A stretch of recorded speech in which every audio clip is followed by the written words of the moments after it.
What's good, what's good? This is DagogetaTv. I'm your guy, Deme D, and this is another episode of Hip Hop Unsung. This is a dedication to the, celebration anniversary of hip hop. I had to do it different, do it my way. And again, this is to really talk about the next class, the next tier of MCs that have impacted the culture and maybe with their high level of lyricism with a long period of time with consistent albums, or maybe impacted their specific region. And like I said, this is before 09, 08 artists that came out before then, and this is people who have at least 4 or 5 good to great albums, and they don't get enough mention. We talk about the same artists over and over. So right now, this is another guy. I want to say again, maybe in rap circles he might come up, and even then I still feel like it's more of a cult following thing, but he definitely doesn't come up in regular discussion. Yeah. We're gonna talk about Curren, New Orleans. We got Spitter. You know what I'm saying? This guy definitely. Dirty. Yeah. Listen, Spitter been in a minute too. So I'm gonna just start with his catalog first though. Spitter has 12 albums, 14 collaboration albums, 25 EPs, and 43 mixtapes. And a lot of these, when they say collaboration albums now, they mention in the producer. So it's not really a collab. It's still the MC doing all the rapping, a la Gangstar, Fresh, DJ Jazzy Jeff, and Fresh Prince type shit. So it's a collab, but it's just like, So that's a lot of work right there. Spitter started out with Master P and them 504 boys. Shout out to No Limit. We all know he did the Young Money switch up. This is around 2002. So Spitter definitely fit this. So again, I'm gonna give it the rundown. Then we chime in and see what y'all say about Spitter. The debut album, This Ain't No Mixtape, 2009. He dropped something every year, so he got some shit out right now. Spitter's still dropping high quality music. Worked with legendary producers, Ski Beats, Harry Fraud, Alchemist. He done worked with Styles P, Mac Miller, Westside Gun.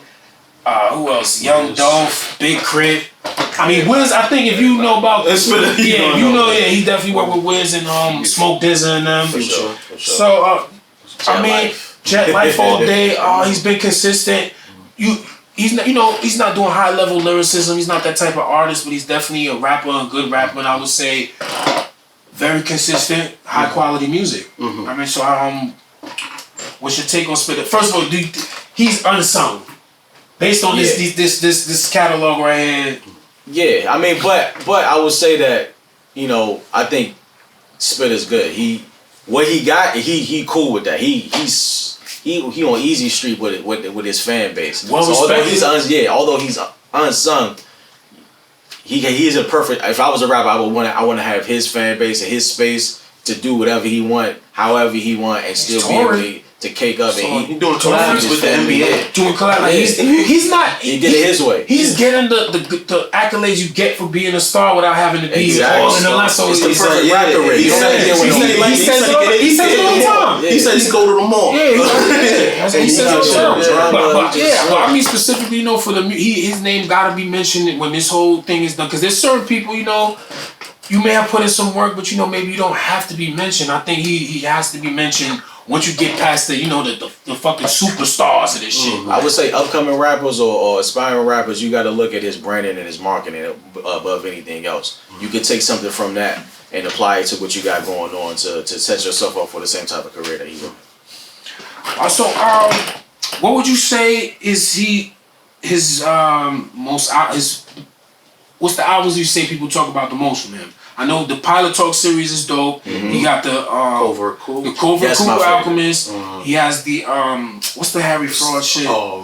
Cigarette Boats. Yeah, that's one of them. He got a bunch of different ones. Yeah. Those are pretty much the main ones. Super Techno Boat, if you want to go back that far, but what you call it? Stoned Immaculate. That was an album. That was one of those. That was one of the few ones he's actually did with a major. What's the joint he did with Wiz? Is that all Pilot? That's Pilot Talk, right? No, the ones he did with Wiz. I'll Fly. No, that's more of a mixtape. Night at the Copa or something like that. Yeah, where they just did like they did band beats. You understand what I'm saying? Like live instruments. Dude. The one's my favorite. Car Service is my shit. I think Car Service was on that. Oh, you talking about the one before they before Pilot Talk and before they had one like before Pilot Talk and Cushion Orange Juice. They was working together. How Fly. I think I'm pretty sure How Fly. How Fly. Yes, go back that far. So I mean, I'm not sure, but those are the ones. That's the biggest. That's probably the most song, right? So that's the song that. Yeah. If you would have asked me back then where the Cash App came out, if I would have been a Spitter fan, I would have been like, I don't really see it. I'm thinking, it though. No, it wasn't that. I liked it, but I didn't know like he could put together like the music he was making then. And the music he makes now was two different things. He even said like he was like he was like it wasn't he didn't discover like the lifestyle rap at that point. And so that's the thing. He was like, yo, I get the. He was like, I was mad when he left Wayne.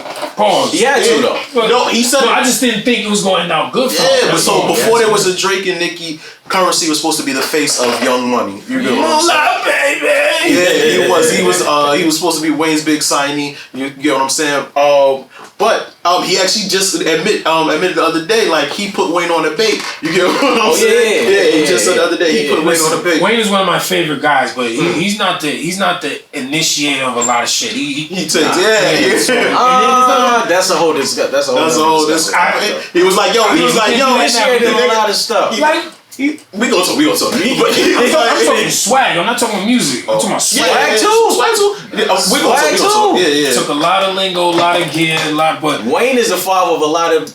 That's a whole nother discussion. But as far as like Currency is one of my favorite rappers. Period. You get what I'm saying? I just like the lifestyle shit, and it's like it's never too complicated, like you said. Yeah. It's just like being able to tell like a whole day from an entrepreneur type side, and he's proud of everything that he's done. The only issue I have with him, it can be too much at a time. So say for you can't get into everything. As a fan, you just pick and choose. It's difficult to share that. But when it comes to music, when it comes to music, I want like when I like somebody, I want to cherish. I want it to be a time capsule of what's going on. But it's like it's difficult to do that because next week the new one coming out. You understand what I'm saying? I guess I'm not that much of a Currency fan where I care enough. I don't care enough. Just pick and be like, all right, cool. I feel like but for me, like I'm into it. I want to be like, yo, I want to rock with this for a little bit. I want to rock with relax. I'm still bumping this joint. I guess it's a good problem to have. That's a fact. I want to say real quick though is I didn't think about it till just now that